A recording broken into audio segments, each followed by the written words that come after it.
മനസ്സിൻ്റെ വാതിൽ നിനക്കായി മാത്രമെന്നും തുറക്കും ഈശോയേ. ഇൻ ദ ഗോസ്പലിൽ യേശു വലിയൊരു സത്യം പറയുകയാണ്.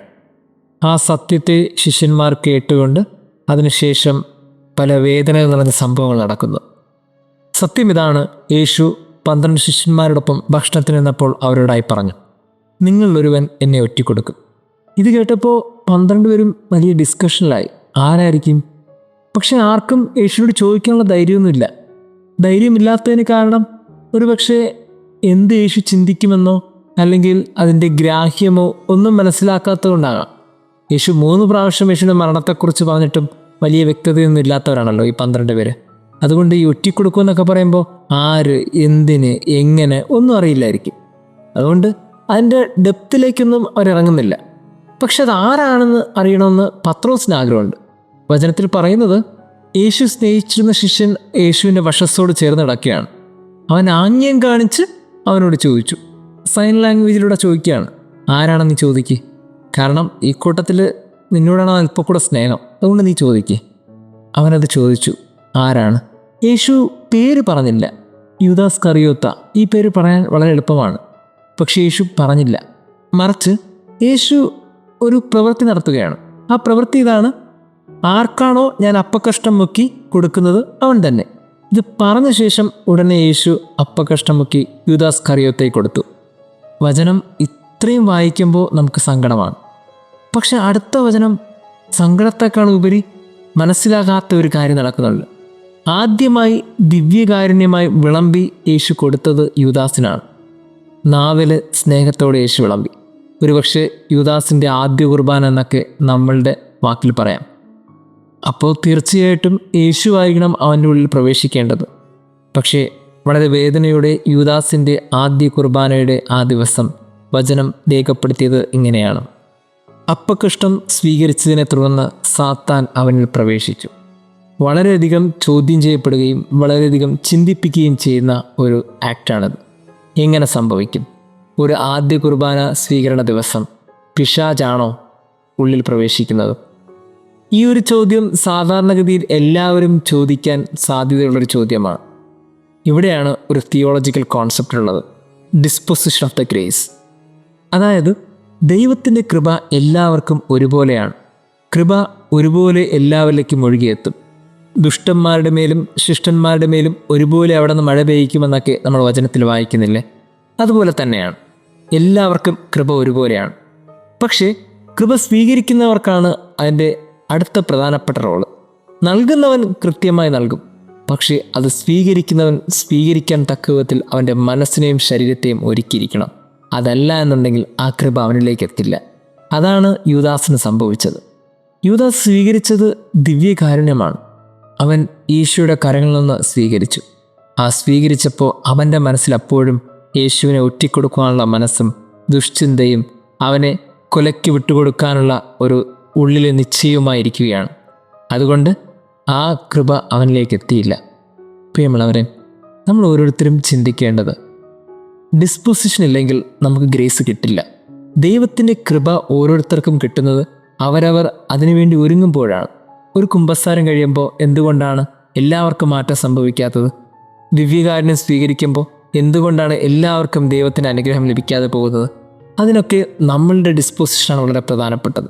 നമ്മളുടെ അശ്രദ്ധ, നമ്മളതിനെ ഗൗരവമായി കാണാതെ പോകുന്നത്, നമ്മളതിന് കൊടുക്കേണ്ട ആദരവും ബഹുമാനവും കൊടുക്കാതെ പോകുന്നത്, നമ്മളെ തന്നെ ഒരുക്കാതെ നിൽക്കുന്ന ആ നിമിഷം, ഇതൊക്കെ ആ ഗ്രേസിനെ തട്ടിക്കളയുന്ന നിമിഷങ്ങളാണ്. യൂദാസിന് പറ്റിപ്പോയതും അതുതന്നെയാണ്. അവന് ഗ്രേസ് ഉൾക്കൊള്ളാനുള്ള ഒരു ഡിസ്പൊസിഷൻ അല്ലായിരുന്നു. അവൻ്റെ മനസ്സും ശരീരവും അവന് ദൈവത്തിങ്കിലേക്കല്ലായിരുന്നു. അതുകൊണ്ട് അവന് കൃപ കിട്ടിയില്ല. പ്രിയമുള്ളവരെ, ഈ വിശുദ്ധവാരം നമുക്ക് നൽകേണ്ട ഒരു ചിന്ത ഇതാണ്. വിശുദ്ധമായ ഒരു വാരത്തിലാണ് നമ്മളായിരിക്കുന്നത്. വിശുദ്ധി കൊണ്ട് നിറയേണ്ട ഒരു നാളുകളാണിത്. അതുകൊണ്ട് തന്നെ ഈ നിമിഷം നമ്മുടെ മേൽ കൃപകൾ ഉണ്ടാകണമെങ്കിൽ ഒരൊറ്റ കാര്യമേ നമുക്കുണ്ടാകേണ്ടതായിട്ടുള്ളൂ: നമ്മൾ വിശുദ്ധരായിരിക്കണം. അങ്ങനെയാണെങ്കിൽ അവൻ്റെ വിശുദ്ധി നമ്മളിലേക്ക് നിറഞ്ഞൊഴുകും. ദൈവം നമ്മെ അനുഗ്രഹിക്കട്ടെ. ദിവ്യകാരുണ്യമായുള്ളിൽ വായൻ ഈശോയേ, നവ്യഭോജ്യമായ നാവിൽ വാ പൊന്നീശോയേ, കുളി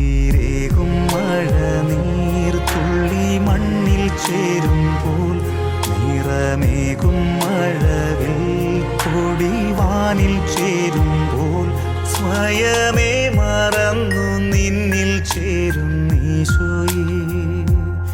ഇനിമേൽ പിരിയുകില്ല തമ്മിൽ ഈശോയേ.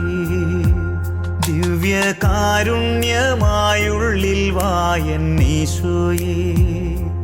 നവ്യഭോജ്യമായ നാവിൽ വാ പൊന്നീശോയേ.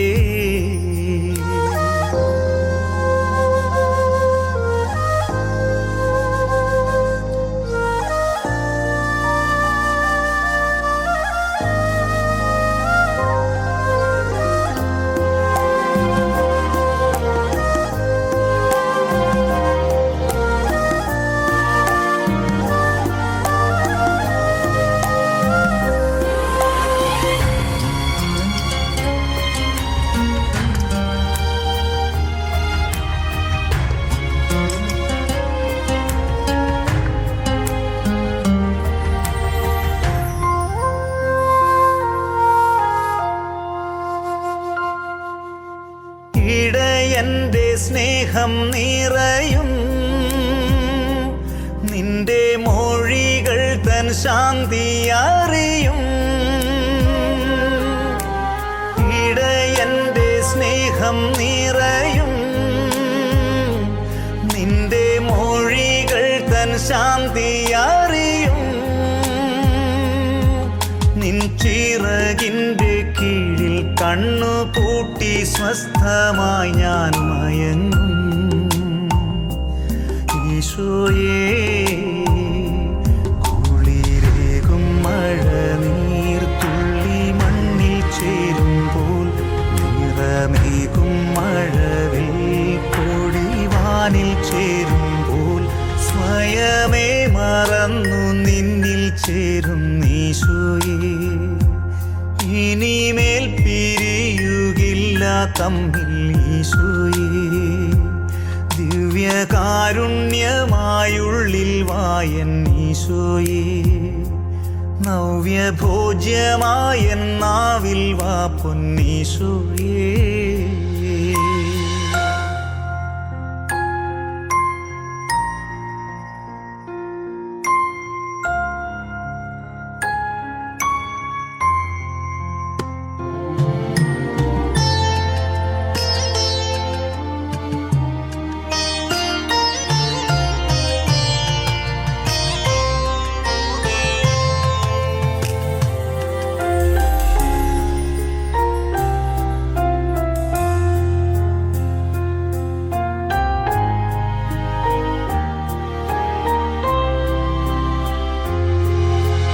നിറയുന്ന സ്നേഹം പകരും നീ എന്നുള്ളിൽ വാഴാൻ ഞാനും കൊതിക്കും. നിറയുന്ന സ്നേഹം പകരും നീ എന്നുള്ളിൽ വാഴാൻ ഞാനും കൊതിക്കും. എൻ മനസ്സിൻ്റെ വാതിൽ നിനക്കായി മാത്രമെന്നും തുറക്കും ഈശോയേ. കുളിരേകും മഴനീർ തുള്ളി മണ്ണിൽ ചേരുമ്പോൾ നിറമേകും മഴവിൽ പൊടിവാനിൽ ചേരുമ്പോൾ സ്വയമേ മറന്നു നിന്നിൽ ചേരും ഈശോയേ. ഇനിമേൽ പിരിയുകില്ല തമ്മിൽ ഈശോയേ. ദിവ്യകാരുണ്യമായുള്ളിൽ വായൻ ഈശോയേ. നവ്യഭോജ്യമായ നാവിൽ വാ പൊന്നീശോയേ.